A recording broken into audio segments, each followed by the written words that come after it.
Before we begin today's conversation, I want to acknowledge a special Hood partner for 2026, Endo 1000. Endo 1000 is a UK-based research initiative founded in Scotland and led by researchers at the University of Edinburgh.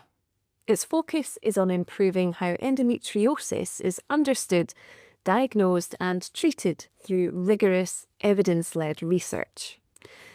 Endometriosis affects around 1 in 10 women, yet diagnosis can take years. During that time, many women learn to manage pain, fatigue and disruption quietly, and often alongside demanding professional lives. Endo 1000 is addressing that gap by collecting detailed health data and biological samples from 1,000 people living with the condition. The aim is to build the evidence needed for earlier diagnosis and more personalised treatment. The project is currently halfway to its £1 million research target, a significant milestone, but there is still work to be done to complete the study and to deliver long-term change. Many of the themes we explore on this podcast, pressure, performance, and what sits behind a polished exterior, are closely connected to why this research matters. We're proud to stand alongside Endo 1000. You'll find more information about their work and how to support the research in the show notes. Welcome, Martha Lawson, PR Manager Extraordinaire and award-winning to boot. We're really pleased to have you on our podcast today. Thank you for joining us. Thank you for having me. This is so exciting. Thrilled to have you. First of all, what has brought you to where you are now? Well, I am Scottish, born and bred. I've worked in PR for however many years, maybe 5 or 6 years or so. I kind of did a lot of it at university. I was down in London getting tons of experience and having the best time ever. But all my family are here and I love Edinburgh, and I was finding myself coming home a lot and feeling just really happy when I was here and sad to leave. So I kind of was keeping my eyes peeled for jobs up here that were kind of right for me and right for my career progression. And a job came up here at the Balmoral, and this was like, I can't remember, it was before I actually got the job, and I emailed them and I was like, I'm not quite ready to take this job, but please can you keep my information on file, because I really, like, this would be my dream job if I were to move back to Edinburgh. And Alison, our head of HR, was like, thanks, yeah, sure, like, whatever, kind of made the connection. And then the job ad came up again later, kind of a few months later. So I applied because I was kind of more ready in my situation to move back to Edinburgh. So I applied and I got the job. It's amazing. So here I am. To be in such a prestigious venue at such a young age is insane. I actually didn't really realise that it was like as big prestigious deal. as it was. It's like the biggest deal. I took the job and I realised, you know, of course people respect me no matter what position I was, but I just, like, people were just so respectful and so excited for me, and the excitement that I felt around me, I was like, oh, actually this is a really cool and really big deal. And yeah, it's been amazing. It's been so good.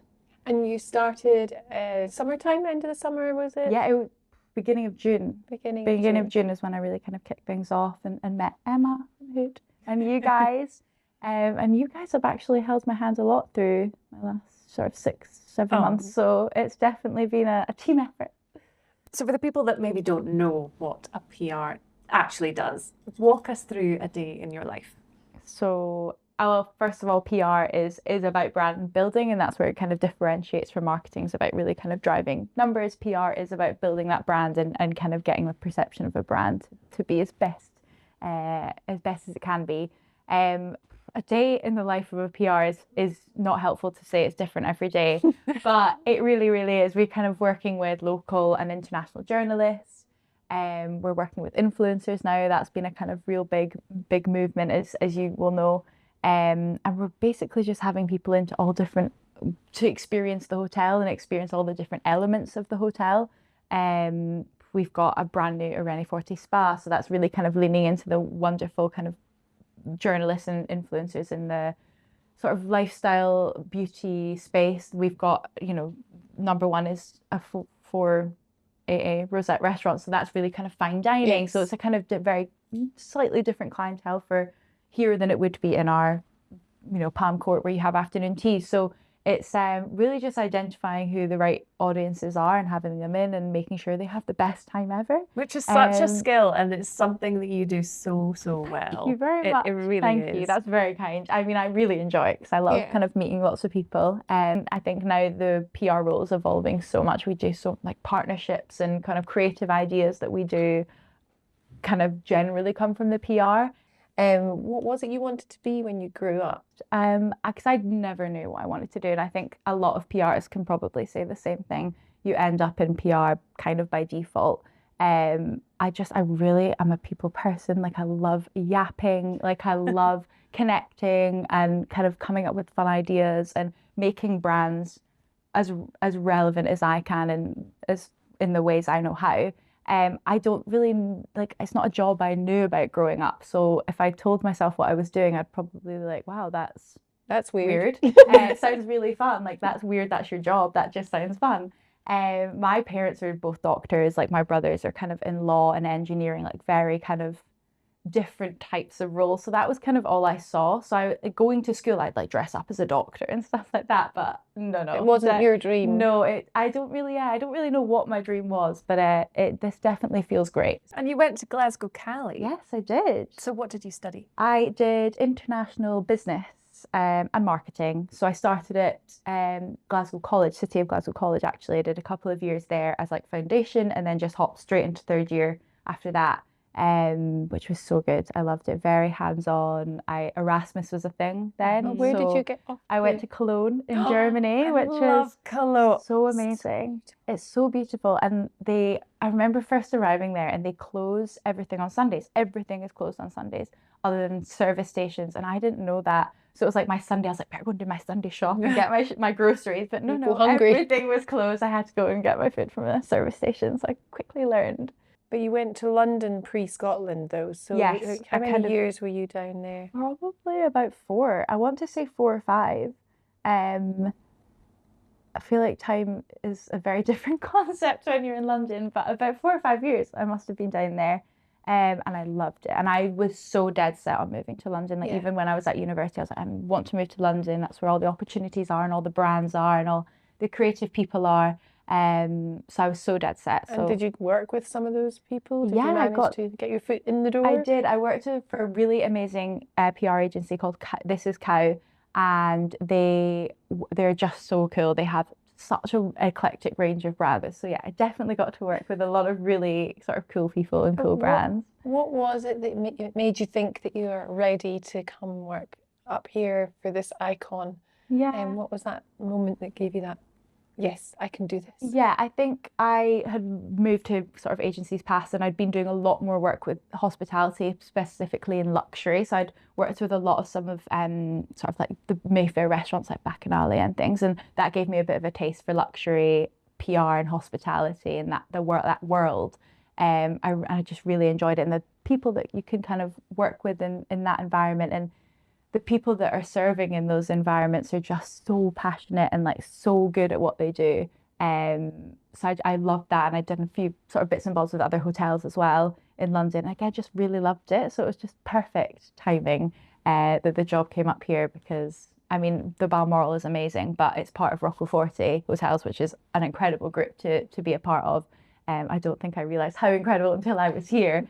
Or even walking through the door for the interview. How did that feel? What did you wear? So I actually interviewed mostly online because I was living in London.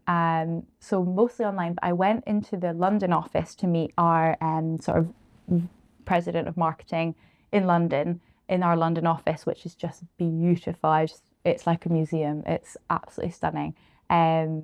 So that was amazing. And then I met Stephen, who's my director of sales and marketing. I met him in London after I'd got the job and we met in Browns. And again, I was like, it was so beautiful. Everyone's so lovely and it just feels so at home. So I felt, very, very happy and proud to get the job here. Before we continue, I want to say a sincere thank you to the team at the Balmoral Hotel for being so generous with their time and for allowing us to film in such an extraordinary setting. From the moment we arrived, the welcome was warm, thoughtful, and genuinely supportive. The Balmoral is an iconic hotel, but it's the people behind the scenes who make it feel so special. We'd also like to thank the team at St James Quarter for their help with styling and makeup for us and for some of our guests. Their support made such a difference on the day and helped everything come together seamlessly. We're incredibly grateful for the hospitality, generosity, and care shown to us throughout. There are so many stylish people in this building, Yes. yourself included. Every Not time today. I see you, your shoes, your makeup, the hair, everything is on point. What I suppose, what guidelines are you given, but what makes you feel confident when you walk through the door? Yeah, I think in jobs past, it's been very casual. I can kind of wear what I want, and I think you can get quite lazy with that. I certainly did. Whereas here, so far, they've just been like, Martha, dress how you like, as long as it's kind of within professional reason. I think you can kind of walk around and get the sense of the place and know how to fit in, but also have your own flair to it. There's a joke with our head of guest relations, Greg, that I wear weird shoes. So every time, today they're not weird, but every time he sees me, he's like, what weird shoes have you got on today? They're not weird, but they're just probably like a bit different. Well, no, I from remember Balmoral. thinking when we were last in here, you had Roccaforte. You were on brand. Yeah, the red bright red, ones. the Roccaforte red shoes, yeah. The sling bat. Yeah. Yeah, oh, they were And beautiful. they're comfortable as well, you can walk around them. You're such a young thing, and it's great that you can add that kind of style that's personal to you into your everyday work. So I suppose when you look back in your early 20s compared to where you're now, how do you think your style has evolved? I think I'm still evolving. I'm still in the evolving phase. My mum is really fashionable. And I steal all her clothes, and she's just got we're the same shoe size, and she's just really fashionable, but she's always just seen something she really likes and picks it and kind of wears it in so many different ways. And I think she's always encouraging me to do that rather than be like, go to Zara and buy everything and do that every few months. She's like, buy a really lovely like Vivienne Westwood piece and work that in as many ways as you can. Cool. That Your kind of thing. mum is. Love She's your amazing. mum. She's amazing. Yeah. She'd be a For way this- better podcast No. to guest jam than me. Never. She's so cool. So I think I get a lot from her, and I take her shopping with me all the time, because she'll tell me what works, what doesn't work, what's probably work appropriate but still has a bit of character to it, because I think I'm still figuring it out. She loves charity shops. She's obsessed with Vinted at the moment as well. She's got some amazing stuff on there. She loves Harvey Nichols, and you can get some great contemporary stuff in there. So I just follow her around. Or and just see. borrow her Go clothes. shopping in or her just- wardrobe. Exactly. On That's a lot top of the tip. time when I'm home, I'll just have a little snip to see what else she's bought I wherever. think it's exactly the same for me. I Yeah. love shopping with my mum. Yeah. I think it's nice to have a woman in your life that you always look up to, but can guide you, and actually probably knows you better than you know yourself. Yeah. Certainly that's the way with my mum. Yeah, And- she's been really good in that she can just keep me on the straight and narrow with how professional something is. Because sometimes I'll be like, that looks great fun, and she's like, maybe not for work. Like, I wouldn't go for so she's quite good on that. I've not quite reached that level of maturity yet, but she's keeping me on the straight and narrow. Are you so it's similar fine. body shapes, so you can kind of see yourself in her? And Yeah, then she's a little bit small. Like I'm quite tall. She's quite a bit smaller than me. But she kind of knows, like, she can try something on and go, this doesn't suit me, but it will suit you. She's quite good for that. Should hire her. She's great. She's Where else amazing. do you look for inspiration? Do you look to models? Do you look to magazines? Yes. Where do you go? Instagram or Yeah. wherever where you can. Honestly, Instagram, I think a lot of the way people dress as well is like their personality. So like, I mean, our Aunt Finley, for example, who like we love and we all know in Edinburgh, I love her style. And like, she's by no means this like a big celebrity, but she's got this really lovely personality that I think comes through her clothes. And so I love that. And I look at her and I love how she dresses. So I'll take inspiration from her. I might see a guest wearing like an insane coat, and I'm like, I'll take Where's that inspiration from? that. Yeah, I'm like, where did Yeah. you get this? It's probably some like vintage Chanel. But I think honestly, probably like sort of slightly smaller influencers, magazines like Hood probably be my biggest inspiration. Celebrities I'm not too focused on, but Yeah. just what the locals wearing and people that I like wearing, I think. Yeah. I think Yeah. also locals is key because we are in Scotland. Yes. We do need to be practical sometimes. Yes, we and do. getting from the car to your work Yes. can be a challenge at the best of times. So does that kind of come into your thought process as well? Do you ever change it up when you're going out into the elements? Yeah, sometimes I do think about my outfit choices as I walk to work in like a great big like Rains jacket. That's probably not the most aesthetic, but it's practical. I'm having a lot more fun with that though here, because in London you can kind of get out and about and get places without having to go outside too much. Whereas here I walk to and from work, which is the best thing ever. I love it. But I do need to think like, oh, actually, I can't wear those shoes because they'll get trashed. And I remember my mum had given me these like really nice Mulberry shoes, like gorgeous Mulberry loafers. And they were the only shoes I had. I had to get home, and it was when it was like the storm. crazy rain. Yes. Like floods down the street, and I was walking across the meadows, and I was like, just protect the shoes at all costs. I took I my was going to shoes say off, take them off. and I carried my shoes Yeah. and walked in barefoot. I was going to, yes. So I think she was quite happy I did that, but equally like they're leather, they'll dry. But yeah, it's definitely in terms of about. being back in Scotland. Yes. Where has it been good to go and visit again? I mean, my parents are from East Lothian, I'm from East Linton, so being able to get out there and be by the sea, shout out North Berwick, love North Berwick, and being able to go to Bostock and Steampunk and all those kind of cafes out there that are amazing. Just going there, I'm really sad. I love going to my local pub, like being able to go there with my friends a bit more often. But Are equally, you commuting in from East Lothian? I live over in you're Bruntsfield, and I love it. And I've never lived in Edinburgh before. So being in Bruntsfield is amazing. I think I wanted to live in Stockbridge before, and like just didn't work out. So I'm in Bruntsfield, and I adore Bruntsfield. I think it's amazing. It's such a cool part of town. There's so much to Good do charity there. shops. Yeah, amazing charity shops. They've got Coffee. There's pigs there. Like I love tapas. Perfect. There's a lovely matcha place down the road that my mum is obsessed with. It's perfect. It's got everything you could possibly want. So then you can close. hop over to East Lothian and Yeah. kind of get back in touch with your roots. Yeah, totally. It's been such a joy, and I think another thing as well, because I was so scared to move back from London, because I think there's this whole misconception or perceived idea that moving back home is like in my head was a failure. I was like, you're leaving London, you're going home, like you're a failure. Which is absolutely not true. I've got a great job, and Edinburgh's amazing, but it really surprised me how amazing Edinburgh actually was. The community here is incredible. What you guys do as Hood magazine is incredible, genuinely, not just saying that. For me, when I moved back, it was a real help to just figure out, who's cool, who's, Find your feet. who can help with what exactly.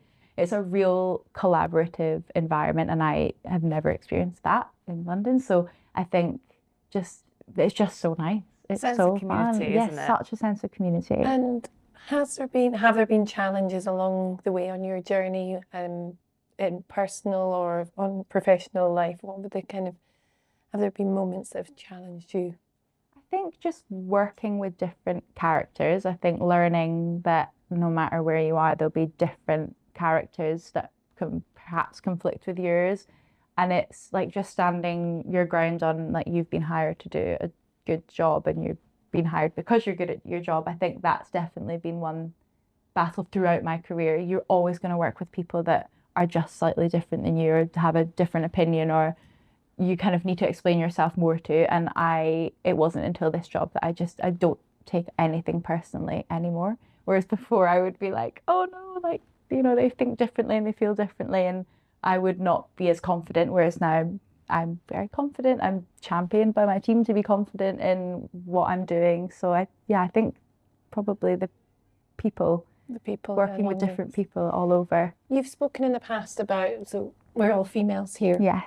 We all have our different struggles, Yes. different ages, different parts of where we are hormonally.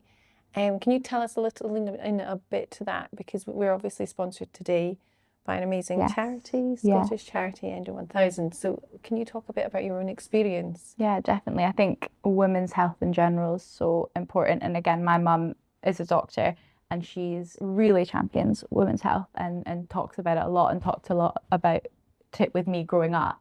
But I just used to have the most terrible periods ever. So the answer to that was just go on the pill. And I think a lot of women probably get that when they have really terrible periods. A young age, yes. Yeah, I mean, I was like 14 or 15, so like really kind of young teen. But that was the answer, was to kind of go on the pill. And it was great. It was wonderful. I mean, I didn't have a period so it was wonderful. I had no issues. And then it wasn't really until this year that I decided to come off the pill to see, well, last year now, to see kind of what's going on and try and feel like a woman again. And I've just had such a struggle with kind of, one, getting my period back and kind of that kind of coming out the other side and being a grown adult. And it's been really interesting because I go to the doctors about it, and it's just a funny process. I just feel like it wouldn't be like that with anything else. But I think women's health, there's just still so much to kind of learn in the women's health space. And like, I'm single and 27, so I'm not thinking about having kids now, but I might want some. So it's kind of thinking about your future in that sense as well. I find just as a woman it's a lot to think about. There is. I think it's definitely gaining momentum. So many more people are talking about it, which is really important just to get that out there. And you also touched before on your sports kind of background. Yes, and yes. I think for me, certainly I could have done with a lot more support in the sporting environment. Yeah. Having the knowledge about nutrition and different weeks of the month, all of that is becoming more important now. Totally agree. And like your menstrual cycle is not just when you have your period, it's the whole month. And your body is going through all its peaks and troughs through that month. Exactly. Yes. And your body needs different things at different times, and all of these things I was not aware of. And like, I used to play hockey and I considered an athlete, and that was never anything that was really discussed for us at all growing up. And it would have been probably quite useful just in terms of like rest and recovery and certain foods to eat when and all of that kind of thing. It is such an important topic, for sure. I read a book, actually, I think it's called Flow, and I can't remember who wrote it, but it genuinely changed everything for me, because it gives you that breakdown of what you should be eating and when, and the peaks of your energy. And, I don't think we were really taught that growing up. Yeah, for sure. And I think it is a real lack of knowledge in that space. I don't think there's been the same level of studies done and all of that kind of thing. I think there's so many things about women's health that's probably in the dark ages still. But with charities like this and kind of these conversations, hopefully we're moving forward and upwards. What is it that you reach for when you're going for that interview for the job at the Balmoral, for example, or you've got a big presentation to show the Rocaforte group what your plans are? Yeah. What do you reach for? Is it a red lipstick? Is it a pair of red shoes? A pair of red shoes? Is it a blazer? Is there something that's become a bit of a go-to for you? Honestly, a blazer. I'm wearing, like, this one I'm wearing is far too big for me, deliberately at the shoulders, and I like that it just makes me feel kind of bigger and like more boxy. I'm not sure if that's the right way to describe it, but a blazer, oversized blazer, I love. And my pointy red shoes that I call my Rocaforte red shoes, I love them. I think it's fun to have something that people will notice and remember. But definitely the Rocaforte red shoes and a sort of oversized blazer is probably my most confident feeling outfit, I think. And you look fantastic in them. Thank you. You do. You do. Thank you. Tick all the boxes, look gorgeous. Thank you so much. Blushing. Thank you. It's been amazing to talk to you and get all this, your journey of how you've come to work here, but also to get to know you through different parts of your life. And yeah, it's been thank you for having us at the I know, Balmoral. Of course, we're amazing. number Total one. pleasure. My favourite place. I love number one. My favourite team. It's become a bit of a hood hangout. We do love it here. We love having We'll be you. back soon. I know you will. Thank you. Thank you.